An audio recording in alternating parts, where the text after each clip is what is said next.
जय जय रघुवीर समर्थ। जय जय रघुवीर समर्थ। श्रीमद दासबोध दशक 13वा नामरूप समास चौथा प्रलये नाम श्रीराम समर्थ। पृथ्वीस होईल अंत भूतांस मांडेल कल्पांत ऐसा समाचार साध्यंत शास्त्री निरोपिला। शतवरुषे अनावृष्टी तेणे जळेल हे सृष्टी पर्वत माती ऐसी पृष्टी भूमीची तर्के। 12 कळी सूर्यमंडळा किरणापासून निघती ज्वाळा शतवरुषे भूगोळा दहन होय। सिंदूरवर्ण वसुंधरा ज्वाळा लागती फणीवरा तो आहाळोन सरारा विषवमी। त्या विषाच्या ज्वाळा निघती तेणे पाताळे जळती महापावके भस्म होती पाताळ लोक। तेथे महाभूते खवळती प्रलयवात सुटती प्रलये पावक वाढती चहूकडे।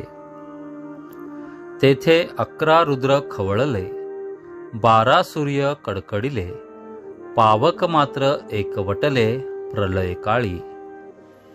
वायो विजांचे तडाखे तेणे पृथ्वी अवघी तरखे कठीणत्व अवघेची फाके चहूकडे। तेथे मेरूची कोण गणना कोण सांभाळील कोणा चंद्र सूर्य तारांगणा मूस झाली। पृथ्वीने विरी सांडिली अवघी धगधगायमान झाली ब्रह्मांड भट्टी जळून गेली एकसरा। जळोन विरी सांडिली विशेष महावृष्टी झाली तेणे पृथ्वी विराली जळामध्ये। भाजला चुना जळी विरे तैसा पृथ्वीस धीर न धरे विरी सांडुनिया त्वरे जळी मिळाली। शेष कुर्म वराह गेला पृथ्वीचा आधार तुटला सत्व सांडून जळाला मिळून गेली। तेथे प्रलय मेघे उचलले कठीण घोषे गर्जिनले अखंड विजा कडकडिले ध्वनी घोष। पर्वत प्राय पडती गारा पर्वत उडती ऐसा वारा निबिडतया अंधकारा उपमाची नाही। सिंधू नद्या एकवटल्या नेणो नभीहून रिचवल्या संधीच नाही धारा मिळाल्या अखंड पाणी। तेथे मच्छ कुर्म सर्प पडती पर्वतासारखे दिसती गर्जना होता मिसळती जळात जळे।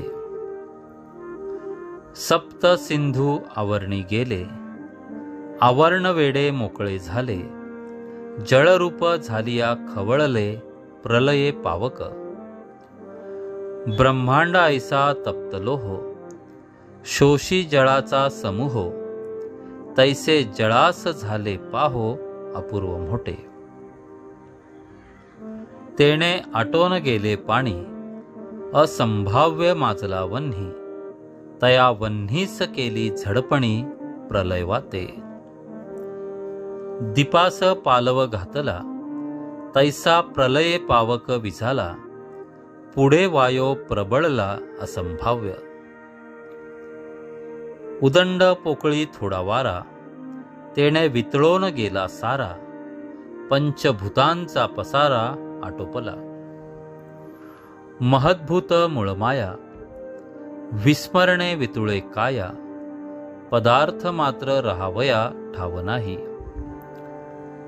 दृश्य हलकल्लोळे नेले जड चंचळ वितुळले या उपरी शाश्वत उरले परब्रह्मते।